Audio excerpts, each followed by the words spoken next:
మనందరికీ తెలిసినటువంటి లేఖన భాగమే. ప్రతివాని జీవితంలో జయ జీవితము. హల్లెలూయా. అమ్మా చాలా జాగ్రత్తగా మన వాక్యాన్ని విందాం.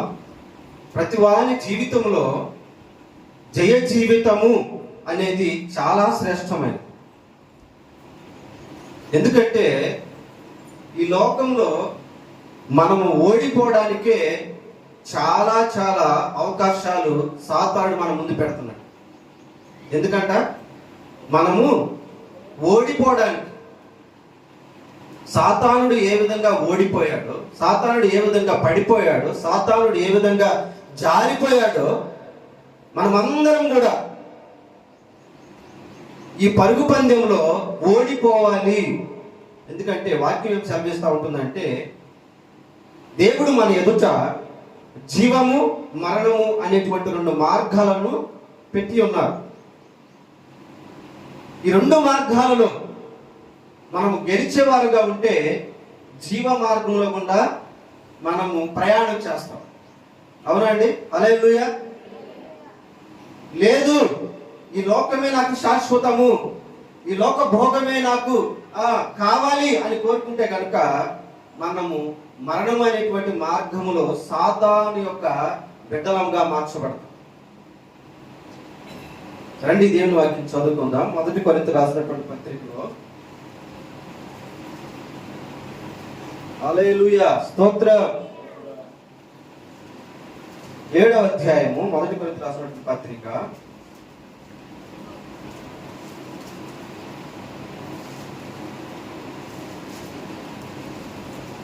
23-24 వచనాలు. చాలా జాగ్రత్తగా మనం విందామండి. హల్లెలూయా. 7వ అధ్యాయము 23-24 వచనాలు చదవండి. మీరు విలువ పెట్టి కొనబడిన వారు కనుక మనుష్యులకు దాసులు కాకుడి. సహోదరులారా, ప్రతి మనుష్యుడును ఏ స్థితిలో పిలువబడునో ఆ స్థితిలోనే. హల్లెలూయా. అమ్మా ఇక్కడ వాక్యం ఏం సంభవిస్తూ ఉంటుందంటే, మీరు విలువ పెట్టి కొనబడిన వారు. యేసుక్రీస్తు శరీరధారి అయి ఈ లోకానికి వచ్చాడండి. యేసుక్రీస్తే యెహోవా దేవుడుగా పరమందు ఆసీనుడై ఉండి సర్వ సృష్టిని ఆయన కలుగజేసి ఆ సృష్టిలో దేవుడు మనల్ని జ్ఞాపకం చేసుకున్నాడు. మానవునికి ఏది అవసరం అదంతా కూడా తయారు చేసి మనల్ని ఏం చేశాడంటే అన్నిటికంటే విలువైనటువంటి వాడిగా చేస్తున్నాడు నిన్ను నన్ను. హల్లెలూయా. విలువైనటువంటి వారముగా మనల్ని దేవుడు చూశాడు. అంత మాత్రమే కాదు, వీటన్నిటికంటే మనం ఎంతో శ్రేష్ఠులమని ఆయన ఏం చేశాడంటే సంతోషించాడంట. ఇది మంచిది అని డిక్లేర్ చేశాడంట. ఏ విధంగా మనమంతా మంచి వారం అయ్యాము, పిలువబడిన వారం అయ్యాము అంటే, సర్వ సృష్టి, దేవుని యొక్క సర్వ సృష్టి కూడా దేవుడు మన చేతికి అప్పగించడానికి ఇష్టపడ్డాడు. ఒక తండ్రికి 2 కుమారులు ఉంటే, 2 కుమారులు ఉంటే, వారిలో తనకున్నటువంటి పనులన్నిటి మీద అధికారాన్ని తన తర్వాత ఎవరికి అప్పగిస్తాడు? ఆ 2 కుమారుల్లో ఎవరు మంచిగా ఉంటారు, అంతేనండి, ఎవరు క్రమశిక్షణ కలిగి ఉంటారు, ఎవరు చెప్పిన మాట వింటారు, ఎవరు తన యొక్క మాటకు చెవి ఎగ్గుతాడు, ఎవరు తన యొక్క మాటకు విధేయత చూపుతాడో ఆ కుమారుడికి తండ్రి ఏం చేస్తాడు? తన అధికారాలంతటి కూడా అప్పగిస్తాడు. హల్లెలూయా. ఈ సర్వ సృష్టి మీద అధికారాన్ని ఇప్పుడు ఎవరికి ఇచ్చాడు? నీకు నాకు అప్పగించాడు. హల్లెలూయా. అప్పగించడం మాత్రమే కాదు, ఇది చాలా మంచిది అని సెలవిచ్చాడు. మనమంతా కూడా ఇప్పుడు దేవుని మహిమపరిచేటువంటి బిడ్డలంగా, దేవుని వెంబడించేటువంటి బిడ్డలంగా, దేవుని యందు విధేయత చూపించేటువంటి బిడ్డలంగా దేవుని మందిరంలోకి వచ్చి మన వాక్యం విన్న దానిని బట్టి, వాక్యము ద్వారా మన హృదయాలు మరల్కొల్పబడి, వాక్యము ద్వారా మనమందరం కూడా ఈ లోకంలో గొప్ప జ్యోతుల వలె వెలిగించబడుతూ దేవుడిచ్చేటువంటి ఆ సమాధానాన్ని, సంతోషమును, సాతానికి వణికి పుట్టించేటువంటి విశ్వాసమును మనమందరం కలిగి ఈ శుభవార్త సర్వలోకములకు ప్రకటించేటువంటి తన యొక్క బిడ్డలముగా సజీవములకు మనము ఆధారము కావాలని, మనమందరం కూడా మార్గదర్శనం కావాలని, మనమందరం కూడా దేవునికి సైనికులు కావాలని ఈ పరుగు పందెంలో మనం గెలిపించడానికి యేసుక్రీస్తు మనకు సహాయకుడై మనలను దేవుని మందిరములో తన యొక్క మాటల చేత బలపరుస్తూ ఉంటున్నాడు. హల్లెలూయా. అమ్మా, అర్థమవుతుందా దేవుని వాక్యం? దేవుడు మనలను పిలిచాడు అంటే ఏదో రాజకీయ నాయకులు పిలిచినట్టు పిలవలే. అది ఇస్తాము, ఇది ఇస్తాము, ఈ లోకాల సంబంధమైనది కానుకలు ఇస్తామని దేవుడు పిలవలేదు. నలుగురు వ్యక్తులు ఉన్నారంట, వారందరూ కూడా దేవుని పనిలో చాలా ముందుకు కొనసాగబోతున్నారు, పరిగెడతా ఉన్నారు. ఇక్కడ వాక్యం ఏం సెలవిస్తా ఉంటుందంటే, ప్రతి మనుష్యుడును ఏ స్థితిలో పిలువబడనో ఆ స్థితిలోనే దేవునితో సహవాసం. ఎవరితో సహవాసము? మా దేవుని మందిరానికి వచ్చినటువంటి మనం అందరం కూడా జ్ఞాపకం చేసుకోవాలి. ఎవరితో సహవాసం చేయాలి? అర్థమవుతుందా? హల్లెలూయా. నలుగురు వ్యక్తులు మందిరానికి వచ్చి వారి యొక్క బాధ్యతలు ఒకసారి జ్ఞాపకం చేసుకుందామని చెప్పేసి నలుగురు కూడా కూర్చొని మాట్లాడుతున్నారు. ఒక అతనేమో ట్రెజరర్, డబ్బు మూట, లేదంటే దేవుని మందిరంలో ఉన్నటువంటి ఆర్థిక సంబంధమైనటువంటి విషయాలన్నిటి మీద బాధ్యత కలిగి ప్రవర్తించేటువంటి వాడు. ఇంకో వ్యక్తి ఏమో సంఘమును పెద్దగా ఉండి అందరిని కూడా ఐక్యపరిచి, అదండి విభజించి కాదు, లేకపోతే కల్పిత మాటలు చెప్పి సంఘాన్ని చేర్చడం కాదు. విరిగిపోతా ఉంటే ఎవరైనా, మందిరంలో నుంచి ఎవరైనా జారిపోతా ఉంటే, మందిరంలో నుంచి ఎవరైనా దూరం అయిపోతా ఉంటే, మందిరంలో నుంచి ఎవరైనా గాయపరచబడతా ఉంటే వారందరితో కూడా ముచ్చటించి మాట్లాడి, అయ్యా ప్రభు నిన్ను బలపరుస్తాడు, ప్రభు నీకు సహాయం చేస్తాడు, ప్రభు నీ కుటుంబాన్ని కడతాడు, ప్రభు నీకున్నటువంటి ప్రతి ఇరుకులో నీకు ఇబ్బందులు నీకు విశాలతను కలగజేస్తాడు అని చెప్పేటువంటిది. ఇంకొక అతనేమో దేవుని యొక్క వాక్యము ఎక్కడ బోధించాలా, దేవుని వాక్యము ఏ ప్రదేశంలోకి వెళ్ళి బోధించాలా, ఎక్కడ దేవుని వాక్యము అందదా అక్కడికి వెళ్ళి సువార్తను ప్రకటించి నూతన ఆత్మలను ప్రభు యొక్క సంఘములోనికి తీసుకొని రావాలి అని వీళ్ళ ముగ్గురు కూడా చాలా సంతోషంగా దేవుని పనిలో మేమున్నాం. ఎందుకని వారి మాట చెప్తా ఉంటున్నారంటే, మేము ఏ స్థితిలో పిలువబడ్డామో ఆ స్థితిలో దేవునితో సహవాసము చేయడానికి మన గత దినములను, గత సంవత్సరములను జ్ఞాపకం చేసుకుంటే ఏ స్థితిలో మనం పిలువబడ్డామో మనము ఒక్కసారి జ్ఞాపకం చేసుకుంటా ఉండాలి ప్రియులారా. హల్లెలూయా. మనం గత జీవితంలో ఏమై ఉన్నామో, గత రోజులలో మనం ఏమై ఉన్నామో, గత మాసాలలో, గత సంవత్సరములలో మనం ఏమై ఉన్నామో మనం జ్ఞాపకం చేసుకోవాలి. ఏ స్థితిలో నుంచి దేవుడు నన్ను లేవనెత్తాడు. హల్లెలూయా. ఈ లోకమే శాశ్వతం అనుకొని, ఈ లోకము మరణ సంబంధమైనది, ఈ లోక మరణము నన్ను నరకాన్ని తీసుకొద్దని తెలుసుకున్న తర్వాత, దేవునితో సహవాసం చేసిన పరమించిన తర్వాత, ఇప్పుడు మనం అందరం కూడా జయ జీవితము అనుభవించేటువంటి విశ్వాసంలోకి, నిరీక్షణలోకి దేవుడు మనం పిలుస్తూ ఉంటున్నాడు. ఇంకో వ్యక్తి, నాలుగో వ్యక్తి అనుకున్నాం కదా, ముగ్గురు వ్యక్తులేమో దేవుడు ఇచ్చినటువంటి పనిని చక్కగా చేస్తా ఉన్నారు. ఇంకో వ్యక్తి ఏమో దేవుని యొక్క మాటలు,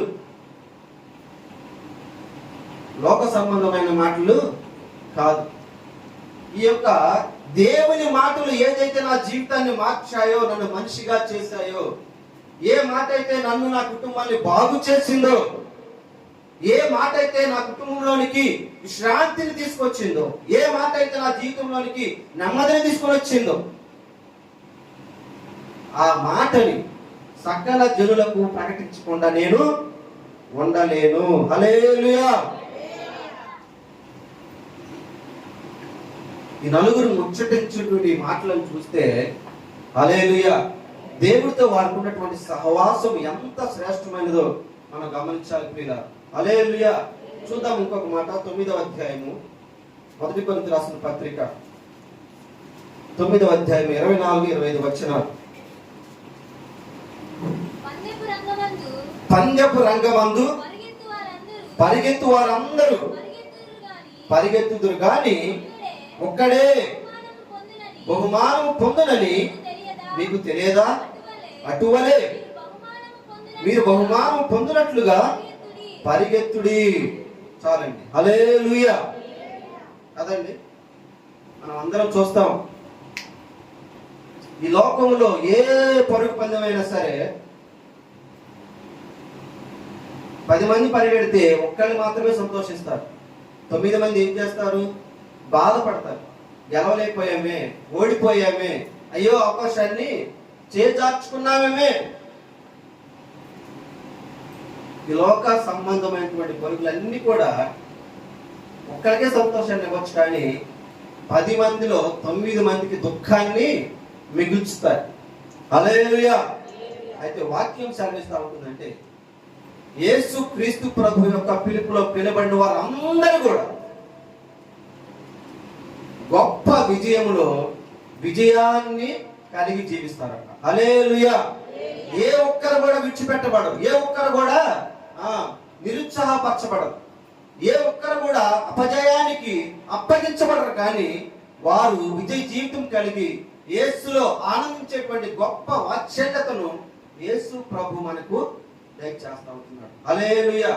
దీని వెనుక గల దేవుని యొక్క ఉద్దేశం ఏమిటంటే మనం అందరం కూడా పడినటువంటి మనము, ఓడిపోయినటువంటి మనము, ఆదరణ లేక, ఓదార్పు లేక, ప్రేమించేవారు లేక, సహవాసం చేసేవారు లేక, సంతోషాన్ని మనకి ఇచ్చేవారు లేక కృంగిపోతున్నటువంటి మనందరినీ కూడా దేవుడు ఏం చేశాడంటే జయింపజేయడానికి, మనకు చేతునివ్వడానికి ముందుకు వచ్చాడు. హల్లెలూయా.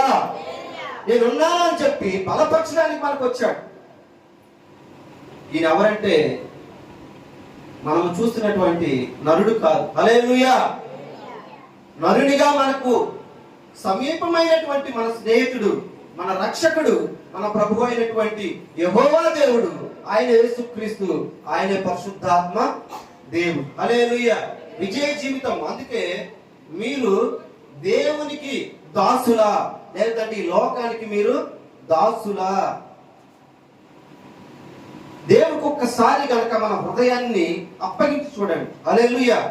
నిజముగా మేము నీ యొక్క బిడ్డలమే, నిజముగా నీ యొక్క సొత్తే, నీ యొక్క ప్రజలమే, నీకు సమీపమైనటువంటి బంధువులమే అని మనం చెప్పగలిగితే కనుక దేవుడి నీ కుటుంబంలో చేసేటువంటి అద్భుతాలను కన్నులారా నువ్వు చూడగలవు. హల్లెలూయా. నీకున్నటువంటి విజయ జీవితాన్ని చూసి అనేక మంది మరల కలుపబడినట్లుగా దేవుడు ఒక అద్భుత కార్యాన్ని చేస్తాడు. హల్లెలూయా.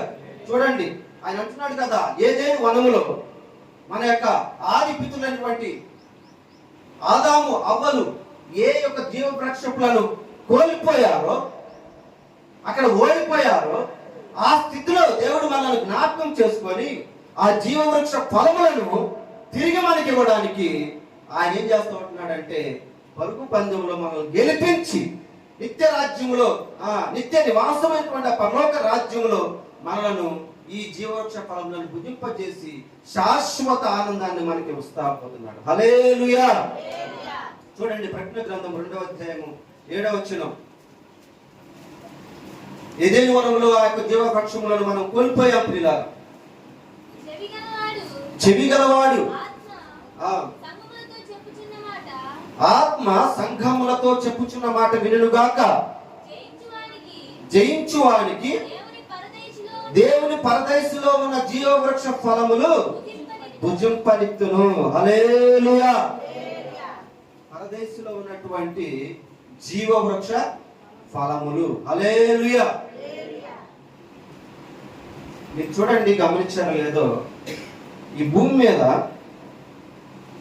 మనకు చక్కని ఆరోగ్యాన్ని ఇచ్చేవి ఏదంటే జీవవృక్ష ఫలములే కదండి.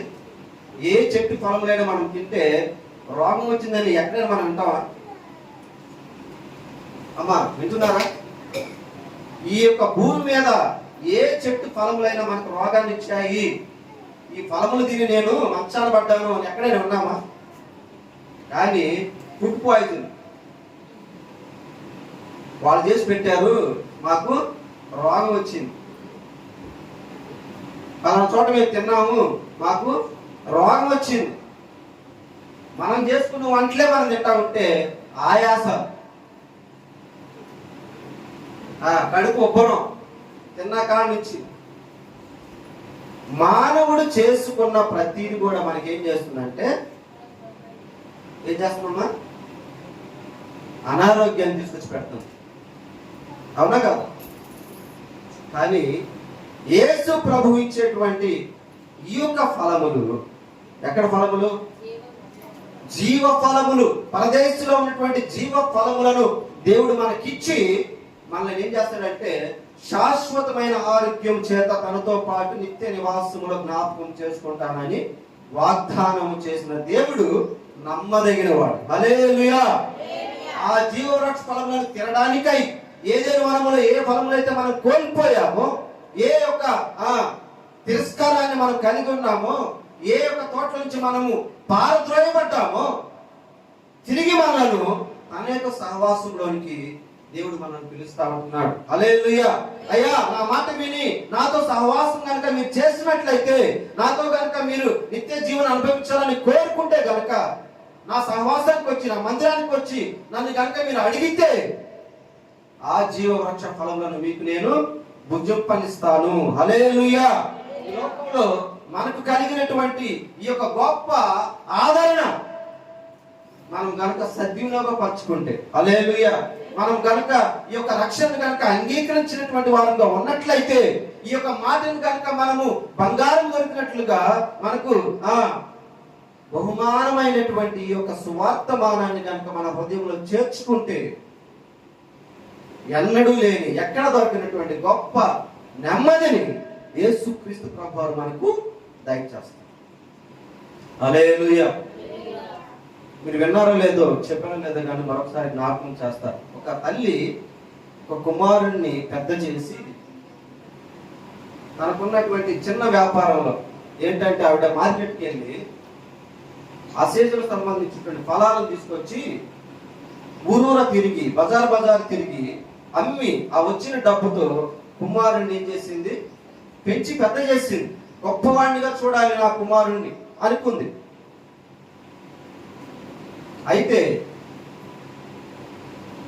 తనకున్నటువంటి పరిస్థితులు మాత్రము దుర్భరం, తినడానికి తిండి కూడా దొరకనటువంటి పరిస్థితి. తనకున్నదంతా కూడా మనమంతా తల్లిదండ్రులు ఏం చేస్తామంటే, నేను తిన్నా తినకపోయినా నా బిడ్డలు తింటే చాలు, వాళ్ళ కడుపు నిండితే చాలు, వారు శ్రేష్టంగా ఉంటే చాలు. అలా పెంచి పెద్ద చేసి ఏదే విధంగా చదువుకొని విదేశాలకు పంపించింది. హల్లెలూయా. ఆ కుమారుడు చక్కగా చదువుకుని విదేశాలకు వెళ్ళిపోయాడు. ఈ తల్లి పరిస్థితి ఇక దినదినం ఎట్లా ఉందంటే, నీరు గారిపోతా ఉంది. రోడ్డు పక్కన ఒక చిన్న గుడిసె వేసుకొని, హల్లెలూయా, ఇక ఏ వ్యాపారం కూడా చేయనటువంటి స్థితిలో ఉంటూ మంచంలో మూలుగుతా ఉంది. కుమారుని దగ్గర నుంచి ప్రతి నెల ఉత్తరాలు వస్తా ఉన్నాయి. ఏమొస్తా ఉన్నాయి? ఉత్తరాలు వస్తా ఉన్నాయి. చదువుతున్నారు, అమ్మా నీ కుమారుడు బాగున్నాడంట, ఉద్యోగం చేస్తున్నాడంట. ప్రతి ఉత్తరంలో ఏదో ఒక అభివృద్ధిని కుమారుడు లిఖిస్తూ ఉత్తరాలు రాస్తూ ఉంటున్నాడు తల్లికి. అమ్మ త్వరలో వస్తాను, నేను తీసుకుని వెళ్తాను, నాతో పాటు నువ్వు కూడా ఉందుకొని, ఇక నీ కష్టాలన్నీ తీరిపోతాయి అని రాస్తా ఉంటున్నాడు ప్రతి ఉత్తరంలో. అమ్మ ఈ సంవత్సరం నాకు మంచిగా వ్యాపారం జరుగుతూ ఉంది, ఒక మంచి ఉద్యోగం చేస్తా ఉన్నాను, ఒక మంచి వ్యాపారం ప్రారంభించాను, ఇక నేను వివాహం చేసుకున్నానమ్మా అని ఏదో ఒక శుభవార్త రాస్తా ఉంటున్నాడు. కానీ తల్లి దగ్గరకు మాత్రం వచ్చేటువంటి అవకాశము కలగట్లేదు. తల్లి మాత్రం ఈ ఉత్తరాలన్నీ చదువుతా అందరికి చెప్తా చాలా సంతోషిస్తూ ఉంటుంది. ఒకనొక రోజున ఆ ఊర్లో పనిచేసేటువంటి ఆ యొక్క ఆయా గారికో స్టాఫ్ నర్స్కో కబురు వచ్చింది, అమ్మ పలానా ఆవిడ పరిస్థితి చాలా దారుణంగా ఉంది, మీరు అందరినీ త్వరగా చూడండి అనగానే పరిగెత్తుకు వెళ్ళింది పాపం. తీరా చూస్తే ఆ యొక్క కుంటు మంచంలో ఆమె ఇంకా చనిపోయే స్థితిలో కనపడింది. వెళ్ళి, అమ్మా ఏంటి నీకు పరిస్థితి, నీ కుమారుడికి ఒక ఉత్తరం రాపించు, చక్కగా త్వరగా వచ్చి తీసుకొని వెళ్ళిపోతాడు కదా, నేను బాగా చూసుకుంటాడు కదా అని చెప్తా ఉంది.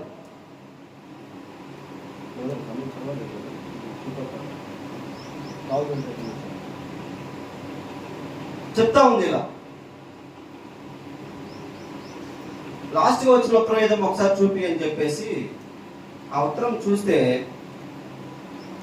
ఆ ఉత్తరంలో డాలర్స్ కనపడ్డాయి. ఏం కనపడ్డాయి అమ్మా? రంగురంగుల పేపర్లు కనపడ్డాయి. అమ్మా నీ కుమారుడు ఉత్తరంలో కొన్ని కరెన్సీ, ఫారిన్ కరెన్సీ పెట్టాడు, అవి కనుక మీరు మార్చుకుంటే చాలా డబ్బులు మీకు వస్తాయి కదా, ఈ డబ్బులు తీసుకెళ్లి చక్కగా మీరు ఆరోగ్యాన్ని చూపించుకోవాల్సింది కదా అని చెప్తా ఉంది. అంతలో తల్లి గారు మూలుగుతా ఆ కుంటి మంచం కింద ఉన్నటువంటి ఒక పెట్టుబడి తీసింది. ఆ పెట్టెలో గోల్డ్ అని ఉత్తరాలు, ఆ ఉత్తరాలన్నీ తీరి చూస్తే అన్నిట్లోనూ డబ్బులు ఉన్నాయి. ఆ డబ్బులన్నీ చూస్తే కొన్ని లక్షల రూపాయలు. కానీ దాని విలువ ఆమెకేమి తెలియలేదు. ఎవరికి తెలియలేదు? తల్లి గారికి తెలియలేదు. చాలా బాధపడిపోయింది. ఈ డబ్బులు కనుక నేను ఉపయోగించుకున్నట్లయితే ఒక మంచి సుఖవంతమైనటువంటి జీవితాన్ని జీవించి ఉండేదాన్ని కదా. ఈరోజు వీళ్ళారా ఒక మాట చెప్పనివ్వండి. దేవుని మందిరానికి వస్తున్నాం, పరిశుద్ధ గ్రంథాన్ని చేతబట్టుకుంటున్నాం, దేవుని యొక్క మాటలు వింటా ఉంటున్నాం. కానీ దేవునితో సహవాసాన్ని మనం కలిగి ఉండలేకపోతాం. దేవుని యొక్క వాక్యాలను ఆ తల్లి ఏ విధంగా నిర్లక్ష్యం చేసిందో, ఆ యొక్క కరెన్సీ నోట్లని వాటి యొక్క విలువ తెలియకుండా ఏ విధంగా బ్రతికిందో, ఈ రోజున సంఘము దేవుని యొక్క మాటల్లో ఉన్నటువంటి గొప్ప విజయాన్ని రుచి చూడలేకపోతాం. తన బిడ్డలకి ఆశీర్వాదకరంగా ఉండవలసినటువంటి తండ్రి, తన బిడ్డలకు ఆశీర్వాదకరంగా ఉండవలసినటువంటి తల్లి, విజయ జీవితము తన బిడ్డలకు నేర్పించాల్సినటువంటి తల్లిదండ్రులు లోకాన్ని చూపించి, లోకంలో పరిపందాలను చూపించి బిడ్డల మీద ఎంతో గొప్ప భారాన్ని వేస్తున్నారు. కానీ అటన్నిటినీ తొలగించగలిగినటువంటి దేవుని యొక్క సమాధానము బిడ్డలకు నేర్పించగలిగితే హల్లెలూయా, మనము మన కుటుంబము దేవునితో గొప్ప సహవాసాన్ని కలిగి ఉంటాం. హల్లెలూయా. తల్లిదండ్రులుగా మనం ఇప్పుడు ఏం చేయాలి? అమ్మా గమనించండి, దేవుని రాజ్యంలో ఉన్నటువంటి జీవ ఫల వృక్షములు హల్లెలూయా మన బిడ్డలకు ఏం చేయాలి? చూపించాలి. పరిశుద్ధ గ్రంథంలో ఉన్నటువంటి దేవుని యొక్క మాటలు అనేటువంటి జీవవృక్ష ఫలములను మన బిడ్డలకు తినిపింపజేయాలి. అందుకోసమే మనం మందిరానికి ఆహ్వానించబడ్డాం. హల్లెలూయా. దేవుడు మనల్ని ఎందుకు ప్రేమించాడో తెలుసా? దేవుడు ఎందుకు మనల్ని మరి అయ్యగారిని నిలబెట్టుకొని మందిరంలోనికి మనల్ని పిలిచి తన యొక్క మాటలను వినిపింపజేస్తున్నాడు అంటే మనం అందరం కూడా జయ జీవితము అనుభవించడానికి. హల్లెలూయా. జయకరమైన జీవితము, జయకరమైనటువంటి నడక, జయకరమైనటువంటి మార్గము మన జీవితాలు మనము ఉంటే మనకు ఆరోగ్యము, హల్లెలూయా, పరిశుద్ధతే మనకు చక్కనటువంటి ఆరోగ్యం. ఈరోజు ఎందుకు అనేక మంది హాస్పిటల్ కిరిసిపోతా ఉన్నాయి తెలుసా? పరిశుద్ధత లేకపోవడం వల్ల. హల్లెలూయా. తమ హృదయాలలో సమాధానం లేకపోవడం వలన, తమ హృదయాలలో కల్మషము, కర్కశము, ద్వేషము, అసూయలు మనిషి యొక్క ఆయుస్సు తరిగిపోవడానికి కారణమైంది. 969 సంవత్సరాలు బతికినటువంటి మెతూషెల ఎక్కడ ఈరోజు 60 సంవత్సరాలకి 70 సంవత్సరాలకి మనము మన యొక్క ఎముకలన్నీ కూడా ఏమైపోతా ఉన్నాయి? వణికిపోతా ఉన్నాయి. 60 సంవత్సరాలకేనా? అవును, 60-70 సంవత్సరాలకే మనం అందరం కూడా ఏమైపోతాం తెలుసా? ముసలోళ్ళం అయిపోతాం. 100 ఏళ్ల ప్రాయంలో కుమారుని కన్నంట ఒక తల్లి. సాధ్యమేనండి? ఈ రోజున 30 ఏళ్ళకి బిడ్డలు కనాలంటే అవస్థలు పడతా ఉన్నారండి. ఇది సత్యము ప్రియులారా. బిడ్డలు కనడానికి ఫెర్టిలిటీ సెంటర్స్ సంప్రదిస్తూ ఉంటున్నారు. బిడ్డలు కనడానికి అనేక మంది డాక్టర్ దగ్గరికి వెళ్తా ఉంటున్నారు. బిడ్డలు కావాలి, లేకపోతే నేను వదిలేస్తా అనేటువంటి భర్త పూరు తట్టుకోలేని తల్లులు, బిడ్డలు కంటావా లేకపోతే మా ఇంటి నుంచి వెళ్ళిపోతావా అనేటువంటి అత్తలు, వారసత్వం లేకపోతే నువ్వు మాకు అవసరం లేదు, కోట్ల రూపాయలు కట్నాలు ఇచ్చి కూడా ఈ రోజున ఏం చేయబడుతున్నారు? అవమానాలు ఎదుర్కొంటున్నారు, హేళన ఎదుర్కొంటున్నారు పిల్లలు. ఎందుకో తెలుసా? లోకాన్ని వారు స్నేహిస్తున్నారు కనుక. దేవునితో సహవాసం చేస్తే ఏది జరిగినా దేవుని యొక్క చిత్తమే. చూడండి, ప్రకటన గ్రంథము 2వ అధ్యాయము 11వ వచనము. స్తోత్రం. ఆత్మ చెప్పుచున్నటువంటి మాట చెవు గలవాడు వినును గాక, జయించువాడు రెండవ మరణం వలన ఏ హానియు చెందడు. హల్లెలూయా. ఒకటేమో జయించువాడు జీవోపరక్ష ఫలములు తింటాడు,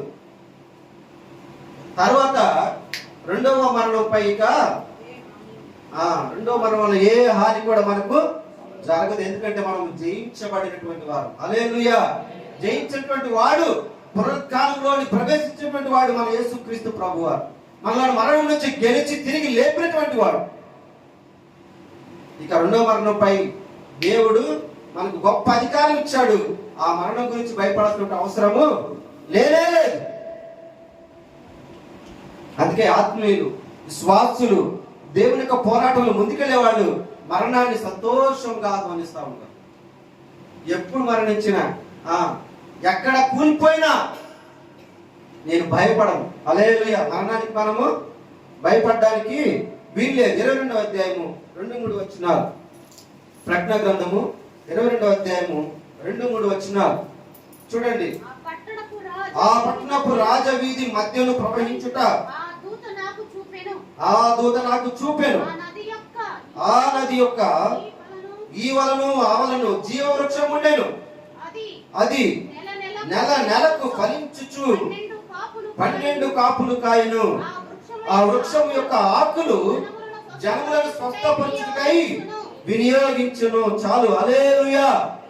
9వ అధ్యాయం 1-6 వచనాలు త్వరగా చదువుకుందాం.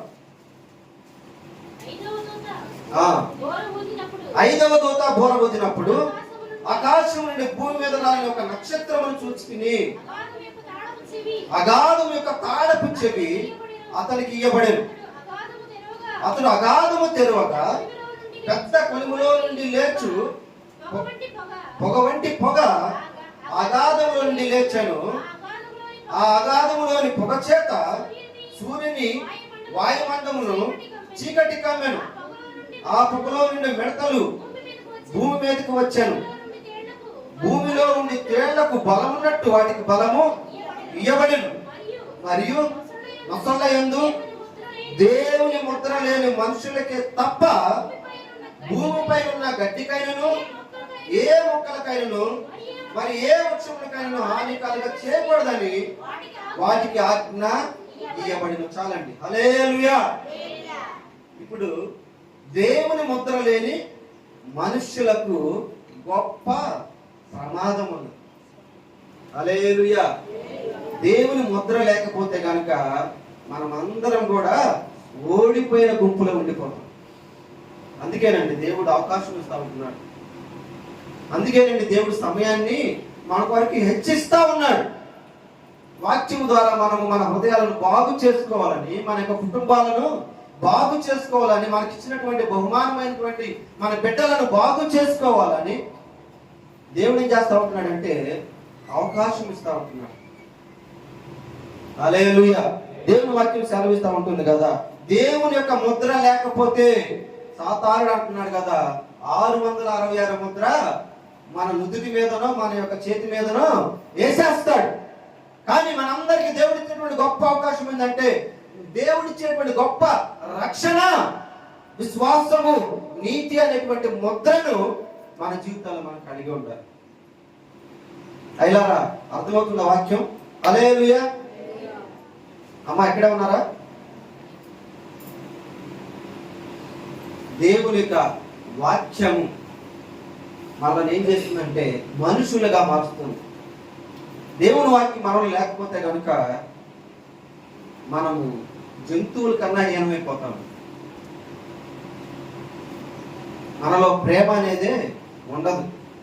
దేవుని యొక్క క్షమాపణ, దేవుని యొక్క రక్షణ మనలో లేకపోతే ఈరోజు చూడండి, కుటుంబాలలో ఎంత అపార్థాలు ఎదురవుతా ఉన్నాయి. కుటుంబాలు విచ్ఛిన్నమైపోతా ఉన్నాయి. కుటుంబాలు బజారుకి వెళ్ళిపోతా ఉన్నాయి. ఒక స్త్రీ బజారుకి వెళ్ళి అనరాని మాటలు, పలుకురాని మాటలు పలుకుతుందంటే అది దేవుని బిడ్డలకు ఏమాత్రము మంచిది కాదు. అర్థమవుతుందండి? దేవుని ప్రేమ మనలో లేకపోతే తోటి మనిషిని మనం ప్రేమించలేం కదండి.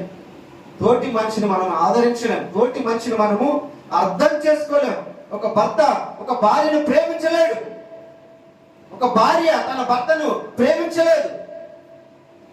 అయ్యో, నేను ఒకప్పుడు కోడలే కదా, నా కోడలు ఎందుకు నేను ఇట్లా హింసిస్తున్నాను?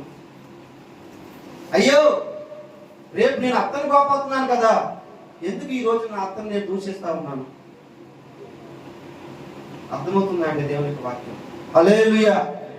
మనమందరం కూడా దేవుని ప్రేమలో, గొప్ప దేవుని సహవాసములో విజయ జీవితం అనుభవించడానికి, హల్లెలూయా, రక్షణ సహవాసము అనేటువంటి దేవుని ముద్ర మనం కలిగి ఉండాలని ప్రభు కోరుతా ఉంటున్నాడు. హల్లెలూయా. ఈ ముద్ర కోసమే మనలో దేవుడు ఈ ముద్ర వేయాలని కొన్ని వేల ప్రసంగాలు మనకు వినిపింపజేస్తా ఉన్నాయి కదండి. సేవవాసులు, దేవుని యొక్క సేవకులు ఏం చేస్తున్నారంటే కుటుంబాలను వదిలిపెట్టుకొని, బిడ్డలను వదిలిపెట్టుకొని, చక్కనైనటువంటి జీవితాన్ని వదిలిపెట్టుకొని, ఉద్యోగాలను వదిలిపెట్టుకొని ఆత్మల రక్షణ కొరకు పరిగెడతా ఉన్నారు.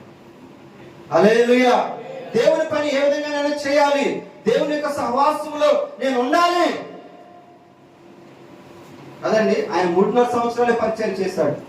కానీ ఇంకా ముందున్నటువంటి పరిచర్య మీరు చేయాలి. ఎవరు చేయాలన్నాడు? అమ్మా, ఎవరు చేయాలన్నాడు దేవుడు? మీరే ఇక పరిచర్యను ముందుకు తీసుకుని వెళ్ళాలి. ఎందుకంటే ఆయన రక్తం కార్చాడు కనుకనే మనమందరం కూడా పరిచయాలుగా మార్చబడ్డాం. హల్లెలూయా. కొన్ని మాటలు చదువుకొని ముందుకు వెళదాము. 2వ అధ్యాయము 17వ వచనము, ప్రకటన గ్రంథం. జయ జీవితంలో ఉన్నటువంటి గొప్ప రహస్యాలను దేవుడు మనకు దాచి ఉంచాడండి. సంఘములతో ఆత్మ చెప్పుచున్న మాట వినుగాక, జయించు వానికి మరుగై ఉన్న మన్నాను భుజం పనిత్తును. ఏం భుజం చేస్తాడంట? హల్లెలూయా. జయించేవారు ఎవరంట? దేవునితో సహవాసము చేసేటువంటి వారు. లోకంతో కాదు, లోక స్నేహితులతో కాదు. మిమ్మల్ని బతిమాడుతూ ఉన్నాను, సాధ్యమైతే విశ్వాసులతో సహవాసం చేయండి. హల్లెలూయా. దేవుని యందు భయభక్తులు ఉన్నటువంటి వారితో సహవాసం చేయండి. ఈ రోజున ప్రతి విశ్వాసి తప్పిపోవడానికి చాలా మార్గాలు కనబడతా ఉన్నాయి. మోసపోవడానికే అవకాశాలు ఎక్కువ ఉన్నాయి, జారిపోవడానికి అవకాశాలు ఎక్కువ ఉన్నాయి. అందుకే పిల్లారా, మిమ్మల్ని బ్రతిమాడుకునేది ఏంటంటే సంఘంతో సహవాసం చేయండి, విశ్వాసులతో సహవాసం చేయండి, విశ్వాసం కలిగినటువంటి స్నేహితులను కలిగి ఉండండి. అప్పుడు మీకు దేవుడు మరుగై ఉన్నటువంటి మన్నాను భుజింప చేస్తాడు. మీకు ఏ కొరత లేకుండా చేస్తాడు, ఏ కొదువు లేకుండా చేస్తాడు. కష్టం వచ్చినా ఆ కష్టంలో నుంచి దేవుడు నేను ఏం చేస్తాడో తెలుసా? బయటకు తీసుకొని వస్తాడు. హల్లెలూయా. కొన్ని మధ్య మాటలు ఇంకా ప్రకటన గ్రంథంలో మనం 3వ అధ్యాయము 5వ వచనంలో కనుక చూస్తే, కీర్తనలు 78:22 చూడండి ఒకసారి. మొన్న ఎటువంటి శ్రేష్టమైనదో. కీర్తనలు 78:22 వచ్చింది. హల్లెలూయా. దేవుని యందు విశ్వాసం ఉంచకపోయిరి, ఆయన దయచేసిన రక్షణ యందు నమ్మిక ఉంచలేదు. 78:22 అమ్మా. చదవండి. వారు దేవుని యందు విశ్వాసం ఉంచకపోయిరి, ఆయన దయచేసిన రక్షణ యందు నమ్మిక ఉంచలేదు. ఆయనను ఆయన పైన ఆకాశంలోకి ఆజ్ఞాపించను, అంతరిక్ష ద్వారములను తెరిచి అంతరిక్ష ద్వారములను తెరచను. ఆహారమునకై ఆయన వారి మీద మన్నాను కురిపించను, ఆకాశ ధాన్యము వారికి అనుగ్రహించను. హల్లెలూయా. దేవదూతల ఆహారము నరులు భుజించి భోజన పదార్థములను ఆయన వారికి సమృద్ధిగా పంపెను. హల్లెలూయా. ఇదండి దేవుడికి మనకు మధ్య ఉన్నటువంటి గొప్ప సహవాసం. దేవుని బిడ్డలు అడుక్కోవడం కానీ, దేవుని బిడ్డలు అన్యాయం పాల్గొనడం కానీ, ఆకలి తప్పులు కలుగొనడం కానీ ఎక్కడ లేదని బైబిల్ గ్రంథం సెలవిస్తూ ఉంటుంది. హల్లెలూయా. దేవదూతలకు ఇచ్చేటువంటి ఆహారాన్ని నేను మీకు ఇస్తా, మిమ్మల్ని పోషిస్తాను, మిమ్మల్ని నడిపిస్తాను, మీ చేయి పట్టి హల్లెలూయా లేవనెత్తుతాను ఆయన చెప్పినటువంటి వాడు మన పరలోకపు తండ్రి. హల్లెలూయా. మన రక్షకుడైన యేసుక్రీస్తు మనల్ని ఆత్మలో ఆనందింపజేసినటువంటి పరిశుద్ధాత్మ దేవుడు. వీటన్నిటి వెనుకగా దాగి ఉన్నటువంటి గొప్ప మర్మం ఏంటంటే మనము జయించి వారమై ఉన్నాం. హల్లెలూయా. జయ జీవితాన్ని కలిగి ఉండాలని ఆయన మనలను నడిపించువాడనై ఉన్నాడు. మనల్ని విడువడు, ఎడబాయడు. ధైర్యంగా మనం చెప్పగలిగినటువంటి మాట ఏంటంటే యేసే నా రక్షకుడు. హల్లెలూయా. చూద్దాం అందరూ ఒక మాట, యేసే నా రక్షకుడు, నన్ను నడిపించువాడు, నన్ను బలపరచువాడు, నన్ను తన యొక్క రాకడలో జ్ఞాపకం చేసుకునేవాడు. ఎంత గొప్ప దేవుడు అండి. హల్లెలూయా. ఒక స్తంభముగా తెల్లని వస్త్రమును ధరించి దేవునితో మనల్ని కూర్చుని పెడతాడు. జై జీవితము కలిగినటువంటి వాడు. హల్లెలూయా. ఈ జై జీవితమే మనందరికి దేవుడు ఇచ్చేటువంటి గొప్ప హల్లెలూయా అలంకరణ.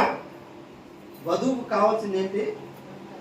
అలంకరణ. పెళ్లి కుదిరిందంటే మాత్రము ఆ వధువుకి ఎంత మురిసిపోతా ఉంటుంది.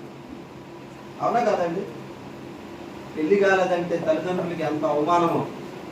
ఇంకెప్పుడు చేసుకుంటావు, ఇంకెప్పుడు చేస్తారు మీ యొక్క బిడ్డలకు పెళ్లిళ్ళు? దేవుడు అంటున్నాడు కదా, హల్లెలూయా, నీతో నేను సహవాసము చేస్తా, నీకు తెల్లని వస్త్రాన్ని ధరింప చేస్తా. హల్లెలూయా. చక్కనైనటువంటి జీవ ఫలములను భుజింపనిస్తా,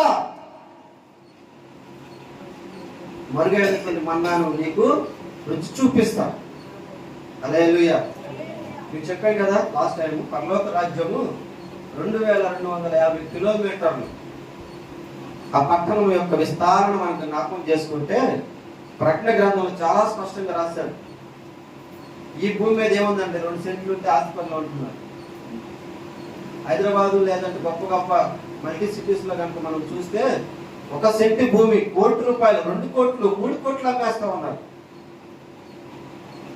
ఆయన పరలోక రాజ్యంలో మనకిచ్చేటువంటి ఆయన నివాసము స్వచ్ఛమైనటువంటి స్ఫటికమును పోలినటువంటి అపరంజితో చేసినటువంటి గొప్ప నిర్మాణం ఆయన మన కొరకు సిద్ధపరుస్తూ ఉంటున్నాడు. హల్లెలూయా. ఎందుకు అమ్మా వినండి, ఎందుకు అంటే మీరందరూ కూడా నా మాట విని హల్లెలూయా ఈ లోకంలో సాతానుని ఎదిరించారు కనుక, నాతో సహవాసాన్ని కోరుకున్నారు కనుక, నన్ను ప్రేమించారు కనుక, నా యొక్క సంఘాన్ని మీరు ఆదరించారు కనుక మీకు ఇచ్చేటువంటి నా బహుమానము హల్లెలూయా అతి శ్రేష్టముగా ఉండాలని కోరుకుంటున్నాడు దేవుడు. 2250 కిలోమీటర్లు పొడవున్నటువంటి ఈ యొక్క నగరము, 2250 కిలోమీటర్ల ఎడల్పు, 750 కోసులని పరిశుద్ధ గ్రంథంలో రాయబడింది. ఆ నగరం ఇంచుమించి ఇక్కడ నుంచి దుబాయ్ అంత పొడవు. ఆయన కట్టేటువంటి నగరం యొక్క గోడ ఇక్కడ నుంచి ఎంత దూరం ఉంటుంది? దుబాయ్ అంత దూరం.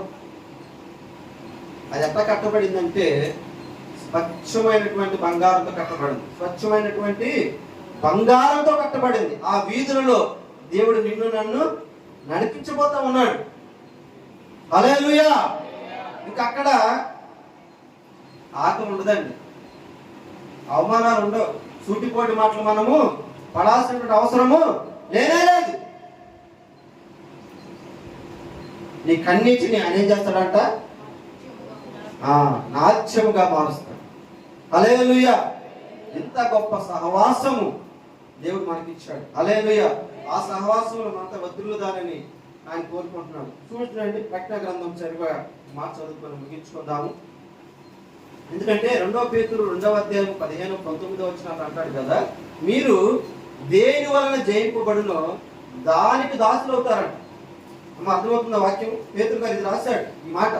ఎందుకంటే పేతురు గారు పిరికివాడయ్యాడు.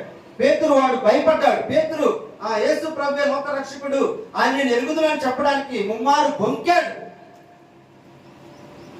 ఎందుకంటే లోకానికి దాసుడుగా అతడు మాట్లాడాడు. ఆ యొక్క మాటను బట్టే అతడు ఏం చేస్తాడంటే శరీరం చేత అతడు ఓడించబడ్డాడు. అందుకే ఇప్పుడు మన వాక్యం చేత ఏం చేయబడాలి? జయించబడాలి. హల్లెలూయా!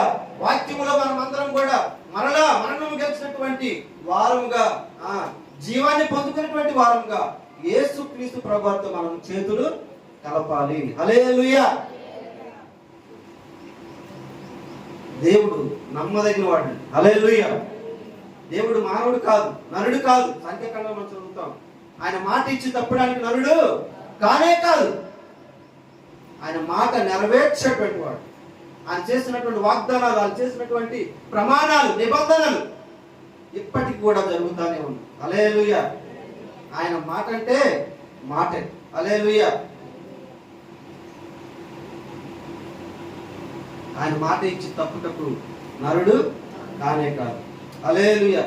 ఈ మాట చదువుదాం. ప్రకటన గ్రంథం 21వ అధ్యాయం 7వ వచనం.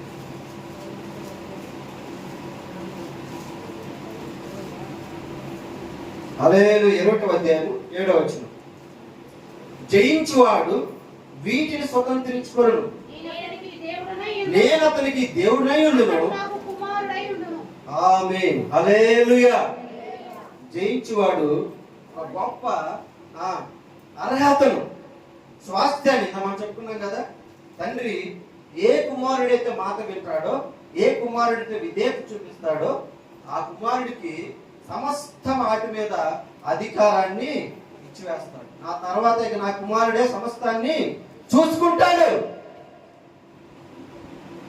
అట్లానే బలా మంచి దాసుడా, బలా మంచి దాసురాలా, రా, నీ కొరకై సిద్ధపరిచినటువంటి స్థలంలో నాతో కూడా నిత్య నివాసము నీకు సిద్ధపరచబడి ఉన్నది. ఆమేన్.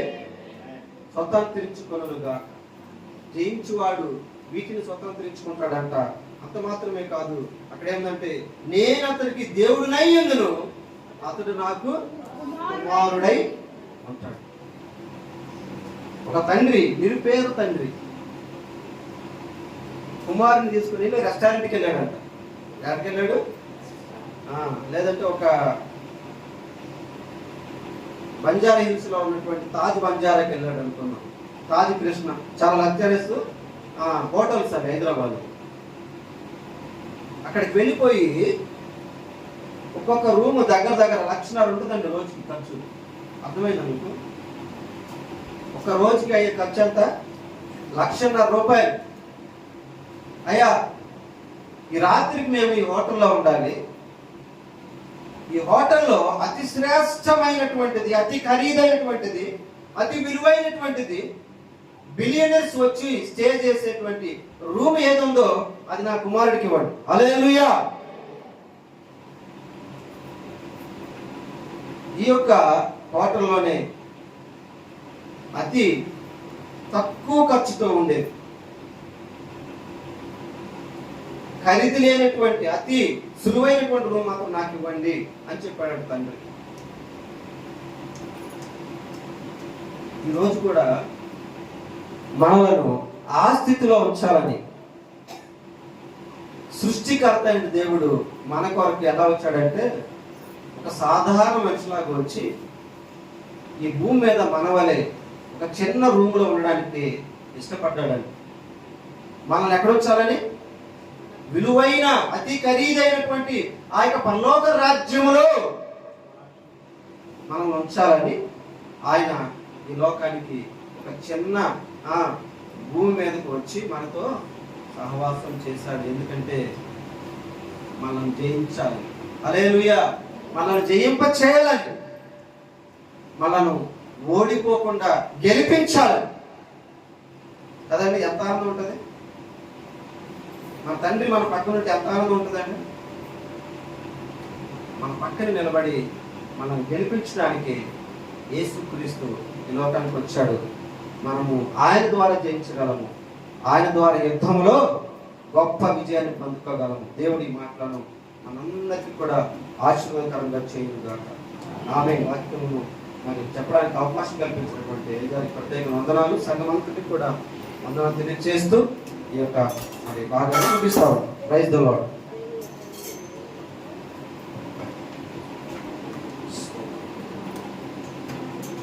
నీ వాక్యమే నన్ను బ్రతికించేది, నా బాధలలో నెమ్మది